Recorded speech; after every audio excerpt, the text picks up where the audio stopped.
This golden.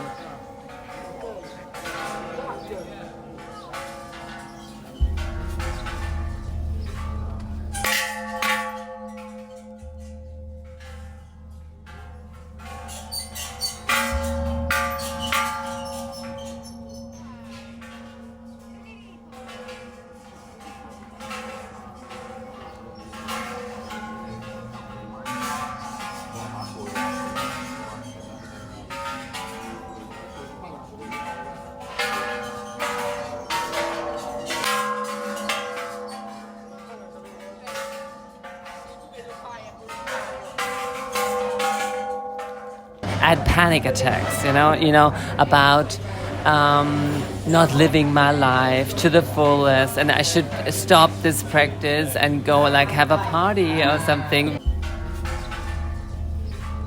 Things are going to happen. The worst meditator in the world. Obstacles will occur.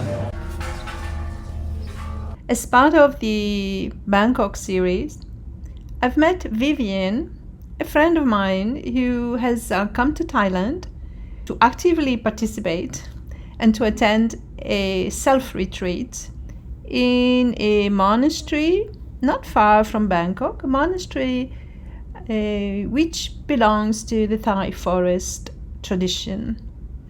Vivien is a seasoned practitioner who's done several retreats already, and yet she has the authenticity to expose herself to courageously to say, I have no idea what is going to happen.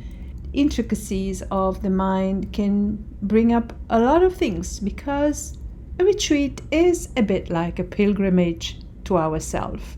So sometimes we plan a roadmap and then we forget the layers. We have GPS, so the GPS is all set to a destination, but then there's a GIS, which are the layers of the terrain and imponderable conditions that might come up. So we are meeting her now, and we'll meet her at the exit of her retreat. So this episode will be to be followed up. Thanks you for being with us. Welcome to Dhamma on the Sidewalk, insights, interviews, and practical tips on the teachings of the Buddha for people of all walks of life, attuning, exploring, integrating the teachings in everyday life. Simple Dhamma for daily life. I'm Asoka, hosting Dhamma Capsule for people like you.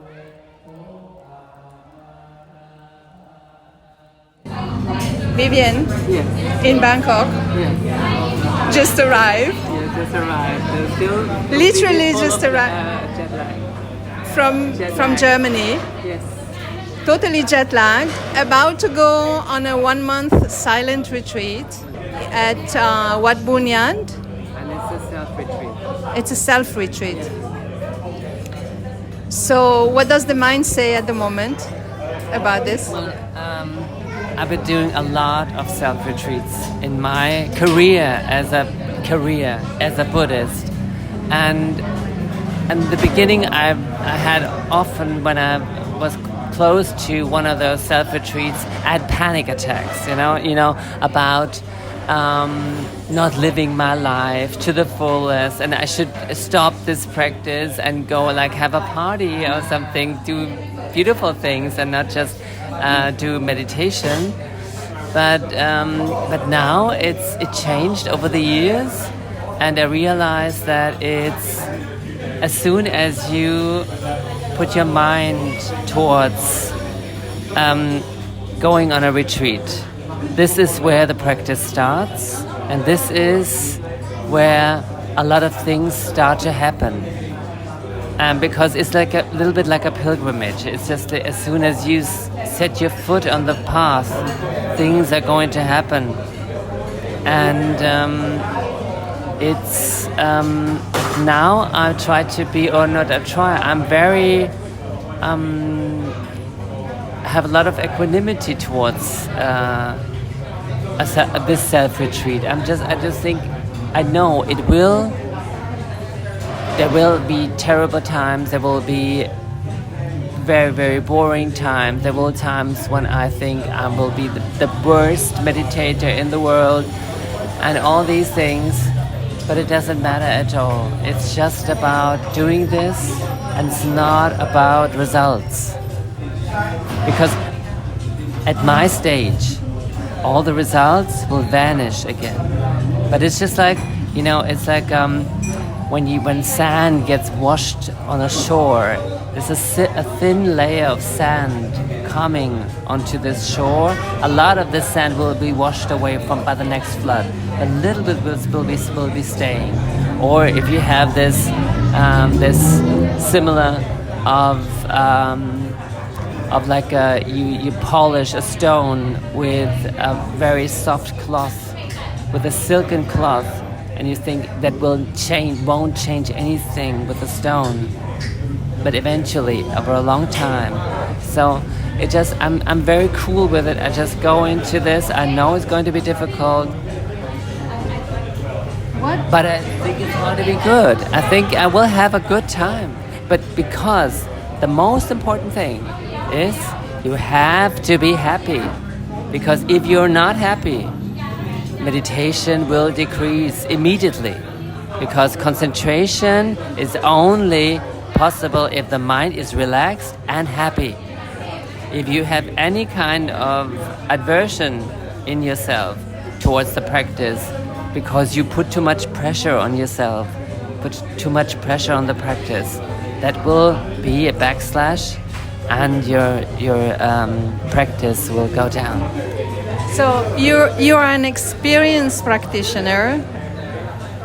Do I understand correctly that what you're saying is once you make the decision that you're going to go on this self-retreat, which partially is going to be silent, because if you're on a self-retreat, you're going to automatically put yourself in sort of silent mode, an inward mode, and you already say you already know that you're going to have there's going to be difficult moments, but you don't have those panic attacks anymore about this.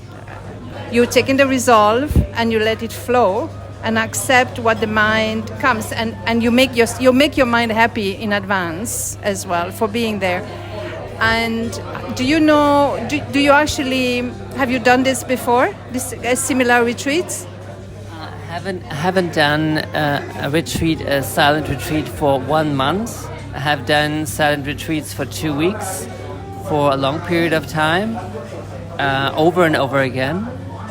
And it's just like, well, it doesn't matter what you do. As soon as you decide, obstacles will occur. And it's a way of how to deal with the obstacles, or maybe just let the obstacles be. I mean, the last time where this was very much made clear to me, when I was going on pilgrimage to the four sides of the Buddha, also to Bodh Gaya, and I was so sick at Bodh Gaya. I was like 2 days. I was the worst. It was really, and I knew because I was so dehydrated and had problems with my stomach and my everything. You had the Indian bug. The Indian bug, and I had so much pain, but I knew that this is part of it. And I knew that this is part of it, and I accepted it and was completely cool with it. I was just laying down and having, from a moment to moment, having this pain. It's okay. It's all okay. So what you're saying actually reminds me of a conversation I had in Bodh Gaya just about a few weeks ago with a young fellow, maybe 25 maximum, and he was working as he was volunteering at the health center as an acupuncturist, and he had registered for a Goenka 10 days Vipassana, and then suddenly he started to realize that he won't have his phone. He won't have a number of things. So basically there is a moment where you make the decision, I'm going to go on this self-retreat, silent retreat, whatever it is, an intensive hours of meditation, and as well as I know it's going to be tough. But then there's a step where it's about to happen.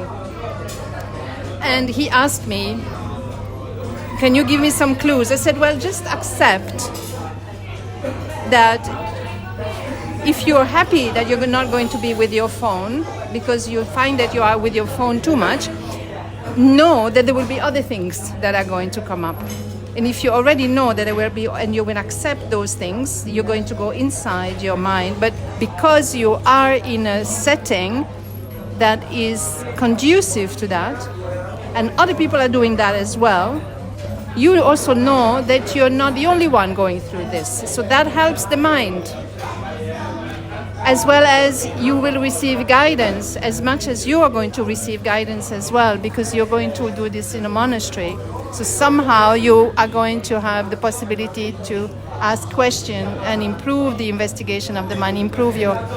So it is unavoidable to have the mind starting to go into a spin a bit. But then when we let that go, and we also let go, I think, of expectation, and I think you said that as well, right? Let go of, I want to have this achieved by the end of the retreat. That's not going to happen. That's not going to happen. But yet, you're preparing for it. You have been, your mind has been wondering which focus you want to give to your retreat, because you can go in any direction.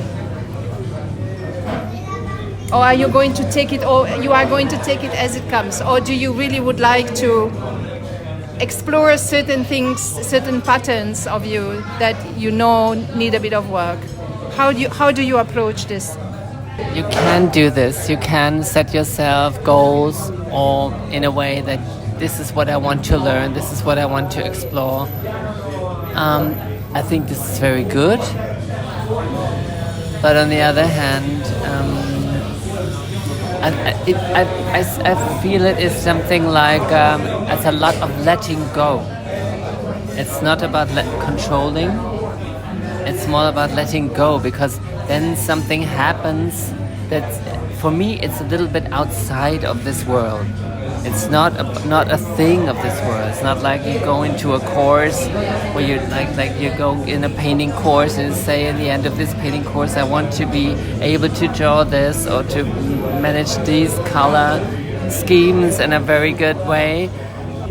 There's so many conditions, and a lot of those conditions you don't know yourself, like the paramis and all.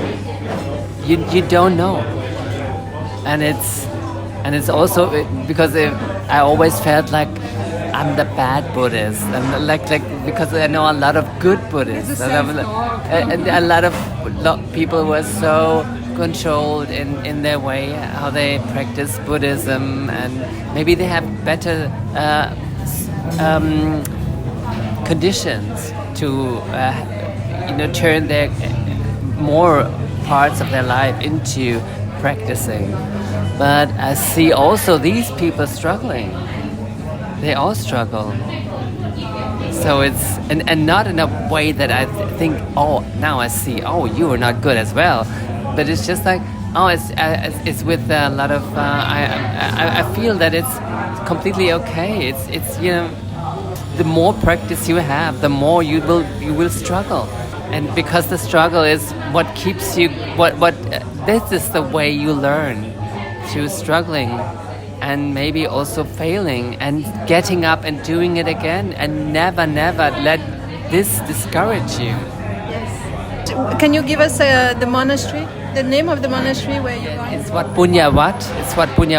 It's the main monastery of Ajahn Dan. And when does the retreat start? It starts day after tomorrow, and we're going to go in the early morning.